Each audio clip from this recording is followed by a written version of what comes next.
দুধপাতলের বিল মির্জাপুরের পাশে, সিংহাশৌলির পাশে, নড়াইল সদর থেকে 13 কিলোমিটার দক্ষিণে। এটা নামকরা বিল, যেখানে ছিল দেশি মাছের অভয়াশ্রম। আমি বসে আছি আমার বাম পাশে সেই দুধতলির বড় গাড়ি।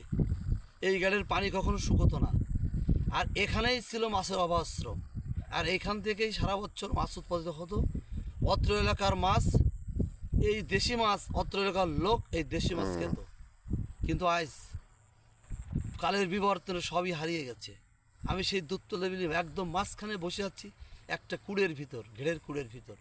আরও সারা মাঠে দেখবেন অসংখ্য কুড়ে। ঘের হোক, আমাদের আপত্তি নাই, মাছের দরকার, ঘেরের দরকার। কিন্তু এই দেশি মাছ জলাঞ্জলি দিয়ে এই ঘেরের কি আমাদের প্রয়োজন আছে?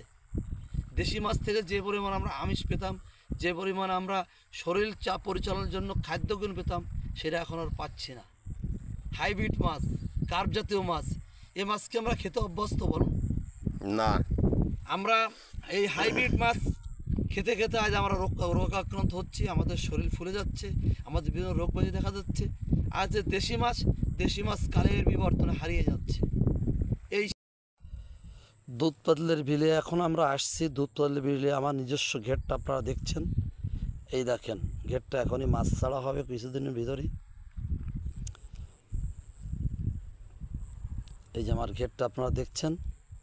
ঘেরটা অবশ্য আমি করি না, ঘেরটা লিজ দেওয়া থাকে। রতন নাম করে একটা ছেলের কাছে, সেই ঘেরটা দেখাশুনো করে। আমি রতনকে দেখার উদ্দেশ্যে, ঘেরটা দেখার উদ্দেশ্যে আসছি। সেই ঘেরটা আপনাদের আমি দেখানোর চেষ্টা করছি। বড় ঘেরের একদম পশ্চিম পাশে দুধপাতলের বিল।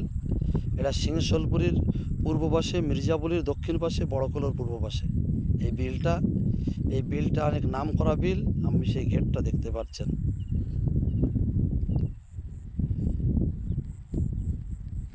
আমাকে ক্যামেরায় সার্বিক সহায়তা করছে আমাদের এই ছোটো ভাই। তোমার নাম কি? তারা মিয়া। আপনারা দেখছেন নড়াইল সদরে মির্জাপুর গ্রামের পাশে, সিংহাশৌলপুরীর পশ্চিম পাশে, বড়কুলোর পূর্ব পাশে সেই দুধপাতলের বিলটা। আমি দাঁড়িয়ে আছি দুধপাতলের বিলের বড় গাড়ির পশ্চিম পাড়ে, যেখান থেকে দেখছেন অসংখ্য ঘের। আর দূরে দেখা যাচ্ছে যে কুড়ে বলে, প্রত্যেক ঘেরের কুড়েগুলো দেখা যাচ্ছে। ঘেরে ছেয়ে গেছে পুরো মাঠটা, একটু ফাঁকা নাই, শুধু ঘের ঘের ঘের। এই ঘেরের ফাঁক দিয়েই কিছু কিছু জায়গায় দেখা যায় যে এখনও সেই দেশি মাছের সেই আগেরকার অয়বয়টা রয়ে গেছে। আমরা আসছি এই মাঠে আপনাদের দেখানোর জন্য। আপনারা অনেকে চান দুধপাতলের বিলটা কেমন আছে। আপনাদের প্রিয় দুধপাতলের বিল, দেশি মাছের অভয়াশ্রম, সে এখন আর ভালো নেই। এই যে আমরা এই কুড়ের ভিতর বসে বসে কথা বলছি, পাচ্ছেই কুড়ে। আপনাদের সবারই উচিত এই দুধপাতলের বিলকে রক্ষা করা, এই বড় গাড়িকে রক্ষা করা, দেশি মাছের অভয়াশ্রমকে রক্ষা করা। এটা প্রশাসনের উদ্যোগ নিলেই সম্ভব, শুধু ব্যক্তি পর্যায়ে বা পাবলিকের দ্বারা এটা সম্ভব না। আর আমরা যদি এখন থেকে উদ্যোগ না নিই, আমাদের নেক্সট জেনারেশন দেশি মাছ ভুলে যাবে, যা তাদের শারীরিক মানসিক বিকাশে অত্যন্ত ক্ষতিকর।